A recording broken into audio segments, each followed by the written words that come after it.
Salut à tous, on se retrouve ce soir pour l'épisode 2298 du Zap Image où on commence directement avec une info qui date jour pour jour. C'était il y a 119 ans, jour pour jour.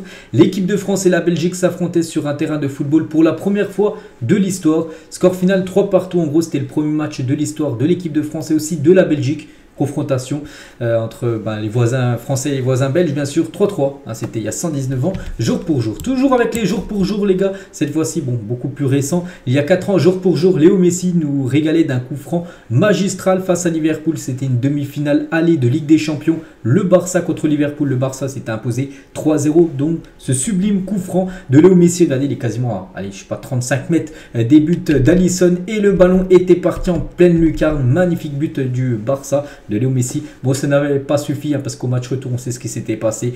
Le Barça avait pris une remontada et du coup, c'est Liverpool qui avait été qualifié lors de cette finale de Ligue des Champions. Ils avaient même gagné cette édition de Ligue des Champions. C'était il y a 4 ans. Toujours avec les jours pour jour, toujours avec le Barça et Messi. Messi inscrivait son tout premier but en professionnel sur un service de Ronaldinho. Passe D de Ronaldinho pour le premier but de Léo Messi, c'était il y a 18 ans, jour pour jour. C'était également un 1er mai. Toujours avec les jours pour jour, cette fois-ci il y a 10 ans, jour pour jour, après une victoire 4-0 à l'aller contre Barcelone. Le Bayern s'imposait 3-0 au Camp Nou. Score cumulé 7-0 pour le Bayern contre l'équipe du Barça. Donc là, il y a 10 ans, jour pour jour, donc le Bayern met un 3-0 au FC Barcelone. Donc c'était bien sûr les grandes années, on va dire, du Bayern Munich. On va parler, les gars, du PSV, parce que ce week-end, le PSV jouait la finale de la Coupe des Pays-Bas. Il joue contre l'équipe de l'Ajax et le PSV remporte la Coupe des Pays-Bas face à l'ennemi national, l'Ajax, au tir au but. Donc le 11e titre dans l'histoire du club pour cette équipe du PSV qui a remporté cette Coupe néerlandaise. Félicitations à Xavi Simons, félicitations aussi à tous les autres joueurs comme Luc de Jong, comme le frère d'Eden Hazard, Torgan Hazard, qui joue actuellement du côté du PSV. Donc ils ont gagné au tir au but contre l'Ajax, et après avoir remporté la Coupe des Pays-Bas face à l'Ajax, Xavi Simons rend hommage à Mino Raiola qui était son agent. Voilà, il a mis ce petit message sur Instagram, Mino Raiola qui nous a quittés il y a déjà quelques temps, bien sûr, l'ancien agent de beaucoup de joueurs. Il y avait aussi la finale de la Coupe de la Belgique, les gars. Donc favori de la finale de la Coupe de la Belgique, Anvers n'a pas tremblé pour s'imposer contre Malines ce week-end 2-0, et du coup Anvers, les gars, remporte de nouveau cette Coupe de Belgique, on peut dire, c'est leur 4e Coupe de Belgique de leur histoire. Félicitations à cette équipe. Il y avait aussi du côté de la Suisse, les gars, facile vainqueur de Lucerne dimanche 5-1 en championnat. Les Young Boys de Berne sont adjugés leur 16e titre de champion de Suisse. Voilà, c'est officiel, les gars, cette équipe suisse des Young Boys de Berne remporte le championnat pour la 16e fois de leur histoire. Félicitations à cette équipe qui jouera certainement peut-être en Ligue des Champions saison prochaine. Du côté de l'Écosse, les gars, le Celtic a éliminé les Rangers en demi-finale de la Coupe d'Écosse 1-0 lors du derby de Glasgow. Donc cette équipe du Celtic sera opposée à Inverness en finale le 3 juin prochain, la finale en gros de la Coupe d'Écosse. Donc là, la demi-finale, c'était quasiment une finale, c'était entre les deux grosses équipes, entre le Celtic et Glasgow Rangers, et c'est le Celtic qui s'est imposé 1-0. Concernant la France, concernant l'équipe de Toulouse qui a remporté, on sait, la Coupe de France, c'était samedi soir. Le palmarès de la Coupe de France à jour, les gars, mise à jour. Donc Toulouse, 2 titres qu'ils ont remporté, je crois que c'était en 57, puis le deuxième a remporté là ce week-end. Deuxième titre de Coupe de France. On peut voir l'équipe qu'on a le plus remporté, c'est bien le PSG. 14 Coupes de France remportées devant Marseille, 10 Coupes de France remportées. Après, il y a Lille et Saint-Etienne, 6 Coupes de France remportées. Toujours avec Toulouse, est devenu le 10e club français à remporter un trophée national depuis 2013. Donc en tout, il y en a eu 29 pour le PSG, des titres nationaux, soit Coupe de France, que ce soit Trophée des Champions, que ce soit Ligue 1, que ce soit Coupe de la Ligue, tout ça, même si elle n'existe plus, 29 pour le PSG. 2 seulement pour Lille, après il y en a beaucoup qui sont à un trophée, maintenant un nouveau. Mais il y a Toulouse qu'on peut ajouter aussi dans cette liste. Et le nombre de jours depuis leur dernier trophée majeur des clubs de Ligue 1, donc Toulouse, un jour, voilà, depuis samedi. Donc deuxième, c'est le PSG, ça fait 344 jours que le PSG n'a rien gagné. C'était le trophée des champions, le dernier titre remporté par le PSG. Bon, ils vont remporter l'un très prochainement. Donc non, 358 jours. Lille, ça fait 707 jours. Monaco, ça fait plus de 2171 jours qu'ils n'ont rien remporté. L'équipe de Monaco, Lyon, ça fait plus de 4019 jours. Et Marseille, 4033 jours qu'ils n'ont rien remporté. Cette équipe marseillaise, ça fait beaucoup trop long, bien sûr, pour une équipe comme Marseille, même comme Lyon, plus de 4000 jours, rendez-vous compte.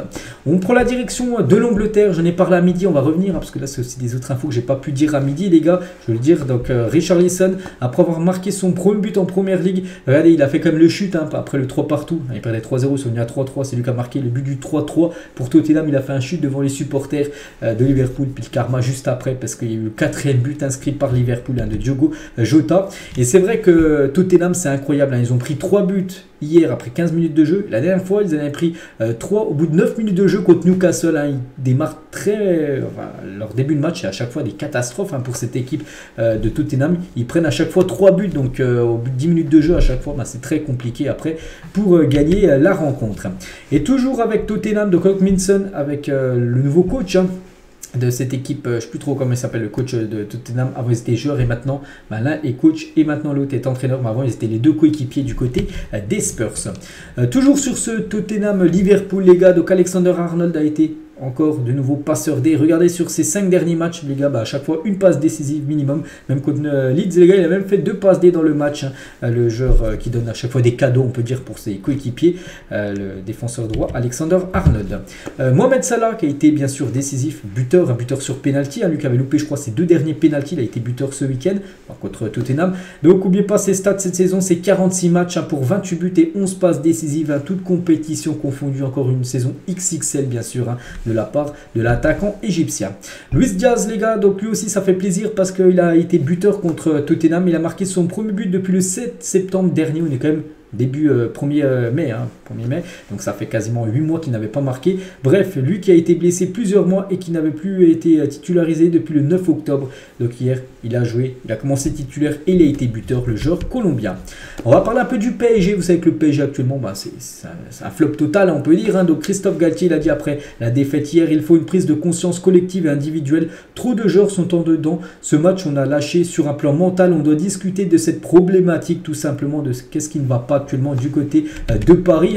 Donnarumma les gars, qu'on a pris 3 hier, il a dit on est triste de la situation, on est proche de Galtier, on travaille parce que gagner le championnat pour nous est très important. Ce serait quand même une catastrophe si le PSG ne remportait pas la Ligue 1. On doit être tous unis pour gagner ce championnat. N'oubliez pas que le PSG a toujours un peu de points d'avance, mais seulement 5 points d'avance sur l'équipe de Marseille à 5 journées de la fin. Tout peut arriver bien sûr pour cette fin de Ligue 1.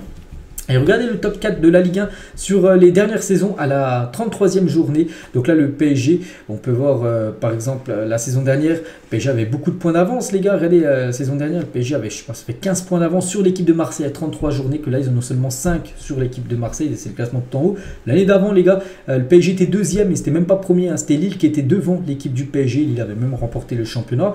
Il y a 3 ans, ça a été arrêté à la 28e journée à cause du Covid. Et il y a 4 ans, les gars, le PSG, là, vraiment, ils avaient beaucoup de points d'avance. Regardez, il y a 84, ils avaient 19 points d'avance sur Lille. En 2018-2019, là, ils avaient remporté le championnat. C'est que cette saison, c'est une triste saison pour l'équipe parisienne. Et une petite info, les gars, c'était jamais arrivé, voilà, du côté de Paris. Donc, Kylian Mbappé a perdu pour la première fois un match au Parc des Princes en ayant marqué un but. C'est vrai qu'à chaque fois qu'il marquait au Parc des Princes en Ligue 1, l'équipe du PSG s'est toujours imposée. C'est arrivé quasiment plus de 60 fois. Je montrais souvent les stats. Et là, voilà, il a marqué. C'était le seul buteur. Et l'équipe du PSG a perdu. C'est la première fois que c'est arrivé. Et toujours avec Kylian, un nombre de points portés à son équipe en marquant en Ligue 1. Donc Mbappé, même si hier son but, ça n'a rien coûté. Enfin, il n'a pas pris de. PSG n'a pas pris de points grâce à son but, parce qu'ils ont perdu 3-1. Bon, il a quand même apporté beaucoup des points quand il était buteur dans le passé. 45 points grâce à ses buts en Ligue 1. Lacazette 36 points et Jonathan David 28 points. Malgré la méforme du joueur parisien, le PSG reste Mbappé dépendant, bien sûr. Il est tellement important, même si voilà, on sait que l'équipe actuellement est catastrophique. Et toujours avec Paris, les gars, une autre mauvaise nouvelle pour cette équipe. C'est Galtier qui annonce une blessure musculaire pour Nuno Mendes qui est sorti sur blessure hier. Donc, comment dire, blessure musculaire, donc ça sent pas bon. Il reste plus que 5 matchs. En espérant que ce soit pas trop grave. Donc voilà, il devrait être forfait pour le prochain match. Nuno Mendes, on lui souhaite un bon rétablissement. Et toujours sur cette rencontre hier au parc, donc les supporters lorientais, on peut voir des banderoles qu'ils ont mis, refuser des drapeaux, imposer une tenue et surtout ne pas bouger. Bienvenue au parc, le message des ultra lorientais hier au Parc des Princes. Voilà, donc voilà, ils ont montré leur mécontentement bien sûr par rapport aux consignes qu'ils devaient respecter du côté du parc. On va parler de Léo Messi, les gars. Hier sur Canal Plus Foot, on a appris que l'avenir de Léo Messi au PSG sera bientôt connu, mais pas avant l'officialisation du titre de champion de France du PSG, bien sûr, si ce titre est acquis. Donc après, voilà, il faudra déjà attendre que le PSG, donc par exemple le PSG gagne la Ligue 1, que le titre soit vraiment validé et après on connaîtra le futur de Messi. Et normalement son futur, les gars, vous le savez, il devrait retourner normalement du côté du Barça.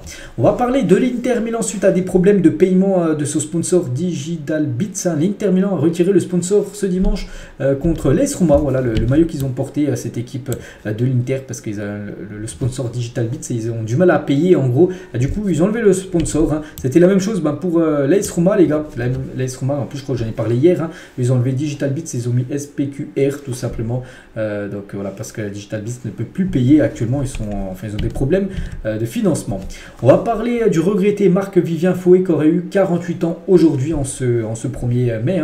Il est décédé en plein match lors d'un match entre le Cameroun et la Colombie à Lyon le 26 juin 2003 d'une crise cardiaque. Le joueur avait une malformation congénitale, une hypertrophie cardiaque. Donc on n'oublie pas bien sûr cet ancien joueur Marc-Vivien Foé, on pense fort à lui. On va parler des pépites du côté du Real Madrid. Vini, Fede, Rodrigo ou même Ceballos étaient présents hier à Madrid lors du match de Carlos Alcaraz, qui est un tennisman espagnol, qui est un grand fan du Real Madrid. Donc voilà, ils sont partis voir un petit match de tennis, quelques joueurs du Real Madrid hier. On va parler du coach de Fulham, les gars. Marco Silva confirme que le défenseur des États-Unis, Tim Ream, les gars, est sorti sur blessure lors du match contre City ce week-end. Donc il s'est cassé le bras, donc du coup il est forfait jusqu'à la fin de la saison. Bon rétablissement à lui. On va parler du Barça féminin, les gars. Et c'est officiel, le Barça féminin remporte la Liga pour la 4e année consécutive. Félicitations à elle. Donc c'est simple cette saison. C'est 25 matchs, 25 victoires pour le Barça féminin en Liga. Donc voilà, elle remporte sans souci le championnat. Elles sont qualifiées également en finale de Ligue des Champions. Cette équipe qui est un rouleau compresseur dans le foot féminin. On va parler de la Ligue des Champions africaine, les gars. Et c'est complètement fou ça. Donc des violences extrêmes ont émaillé le match entre l'Espérance de Tunis et Kabylie hier en Ligue des Champions africaines. Des feux ont été déclenchés dans les gradins, des jets de projectiles ont été lancés et un homme s'est pointé avec une tronçonneuse, les gars. Bon, j'ai vu la vidéo, bon là c'est un peu flou, donc il a une tronçonneuse, la personne avec le pull noir là, il est rentré comme avec la tronçonneuse dans le terrain, enfin il était dans les gradins, tout ça, c'est fou les gars. Donc c'était quand même en Ligue des Champions africaine, c'est fou ce qui s'est passé, donc voilà, c'est complètement surréaliste. On va parler les gars de Sir Jim Ratcliffe est en pole position pour le rachat de Manchester United. Vous savez qu'il y a lui et il y a aussi QSI, QSI est déjà propriétaire du PSG, ils aimeraient aussi acheter Manchester United. Donc là, la famille Glazer, ils ont reçu les deux offres. Et pour l'instant, c'est le président de Nice, Jim Ratcliffe, qui est en pole position, en gros, pour racheter tout simplement cette équipe des Red Devils. Saviez-vous, les gars, en 98, la UK Football a remporté le championnat de Suède en ayant inscrit moins de buts que les 13 autres clubs du championnat suédois. C'est fou, Le club de la ville de Solna avait inscrit 25 buts en 26 matchs. Ils avaient quand même remporté le championnat, ils avaient souvent gagné, en gros des 1-0, tout ça. Et ça avait suffi pour gagner le championnat. Pourtant, ils étaient seulement la 13e meilleure attaque. Ils avaient quand même remporté ce championnat. La célébration des supporters avec les joueurs de Plymouth Argyle après la promotion de Championship, donc c'est la 3e division anglaise. Et en gros, cette équipe, avec leur victoire 1-0 hier contre Burton, ils ont validé leur ticket pour monter en Championship, donc 2e division anglaise derrière la Première Ligue. Donc bien sûr, il y a eu l'envahissement de terrain à la fin de la rencontre. La Normandie et Ciel et Marine, donc ce week-end, le Havre jouait du côté de Caen et le Havre s'est imposé 2-1. Donc le Havre très soit un ou deux matchs les gars de valider leur officialisation pour monter en Ligue 1. Donc c'est quand même le 31e match consécutif sans défaite pour les Havrais. C'est bien sûr un record historique du côté de la Ligue 2. N'oubliez pas que l'ancien recordman c'était Beauvais, 25 matchs d'affilée sans perdre. Et là, ils sont à 31 matchs d'affilée sans perdre. Cette équipe du Havre. On va parler du FC 7 les gars qui s'est incliné 11-1 face à hier. Donc c'était hier en National 2. Les Sétois ont encaissé 7 buts en seconde période. Pour rappel, ils évoluaient encore en N1 la saison dernière. Ils étaient en N1, donc 3e division saison dernière. Là, ils sont en N2. Ils en ont pris 11-1. Ce week-end, ils devraient jouer même en N3 la saison. En gros, ils ont descendu 3 fois. Les 3 années qu'on suivi, ils ont à chaque fois descendu cette équipe de 7-1. Donc voilà, c'est catastrophique, on peut dire, niveau résultat. 20-0 et 21-0, la Ligue de Martinique va enquêter sur 2 résultats de matchs suspects. C'est vrai que c'est 2 matchs entre 2 équipes de la Ligue de Martinique, 21-0 et 20-0. Il y a beaucoup de... On se demande comment il a pu avoir autant buts d'écart en gros, puis en gros, voilà, une enquête qui est ouverte par rapport à ces deux résultats. On va parler de l'arbitre de la rencontre Bochum-Dortmund, hein, c'était vendredi soir où il y a eu un partout, a reconnu cette tromperie en ne sifflant pas pénalty sur cette action, donc c'était vendredi soir, n'oubliez pas qu'il y avait un partout, il y a 65e minute de jeu, et un joueur faux, je crois que ça doit être Adeyemi, donc normalement pénalty, hein. L'arbitre n'a rien dit, les gars, il a dit qu'il n'y a pas péno et il regrette. Hein. Donc il a déclaré: mon exigence est bien sûr de tout décider correctement, je suis très énervé, je me sens comme une... Bon, vous pouvez voir le mot qu'il a dit. Et voilà, pour lui, il a revu les images après, peut-être reposé après le match, puis pour lui, en fait, il y avait bien pénalty. Et c'est dommage parce que Dortmund, ils auraient eu ce pénalty peut-être marqué, ils auraient gagné 2-1, ils auraient été actuellement devant le Bayern Munich. Hein. Voilà, ça pourrait être enfin une grosse conséquence, bien sûr, pour l'équipe de Dortmund. Hein. Parce que là, bien sûr, il y avait péno pour le Borussia Dortmund. Hein. Il y a 3 ans, jour pour jour, le Racing Club de Lens remontait en Ligue 1. Les 100 heures bataille aujourd'hui pour la Ligue des Champions. Quel retour en force, bien sûr, hein, pour cette équipe de Lens. C'est qu'il y a 3-4 ans, ils jouent en Ligue 2. Et voilà, il y a 3 ans, ils ont monté en Ligue 1. Et maintenant, c'est l'une des meilleures équipes du championnat français.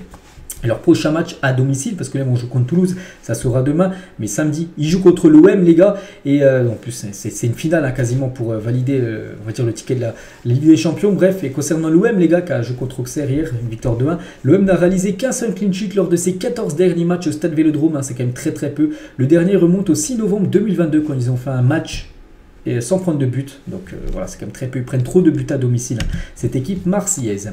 Jules Koundé, les gars, a été cambriolé donc lors du match contre le Betis, c'était samedi soir, son appartement a été visité, il s'est fait voler des objets tout simplement, donc on lui envoie beaucoup de force, Jules Koundé.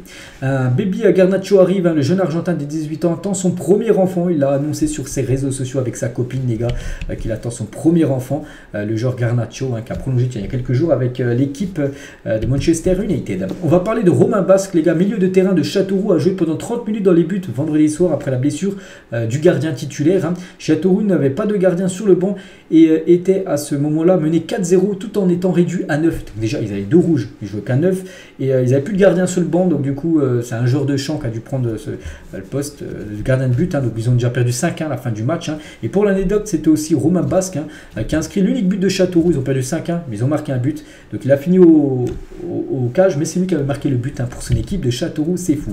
On va parler de Vini Junior, les gars, qui a été décisif hein, ce week-end contre Almeria. Et c'est simple, cette saison, c'est 22 buts et 20 passes D. C'est les mêmes stats que la saison dernière sur la saison globale, hein, où il a quand même remporté la Liga, la Ligue des Champions, où il a été buteur en finale de LDC, où il avait inscrit 22 buts, 20 passes D. Donc actuellement, il est au même niveau des stats. Mais bon, il nous reste encore, je sais pas, peut-être après à peu près 8 matchs encore à jouer pour cette fin de saison. Donc en gros, on pense hein, qu'il aura des meilleurs stats. Enfin, cette saison sera une saison historique niveau stats hein, pour Vini Junior. Et on finit, les gars, cet épisode ce soir. À l'heure actuelle, quels sont les 3 joueurs qui peuvent prétendre au Ballon d'Or à la fin de l'année? Donc seulement 3 noms, donc moi je vais vous donner mon point de vue. Hein. Donc tout d'abord, Léo Messi avec la Coupe du Monde finira je pense dans le podium. Erling Haaland hein, aussi, et Mbappé. Voilà, s'il faut sortir juste 3 noms, après bien sûr je peux mettre Vini qu'on parle avant, Benzema, tout ça, ça va être certainement dans le top 10 voire top 5. Et voilà, 3 noms, Messi, Mbappé et Haaland bien sûr. Hein. Bon, après l'ordre, hein, pour l'instant je ne sais pas. On verra, les gars. Donc voilà, les gars, ce qu'il y a à dire ce soir hein, dans cet After Zapima. J'espère que ça vous a plu. On se retrouve également, les gars, sur cette chaîne demain 17 h bien sûr pour le prochain numéro. Allez, moi je vous laisse, bon fin de lundi à vous et à demain.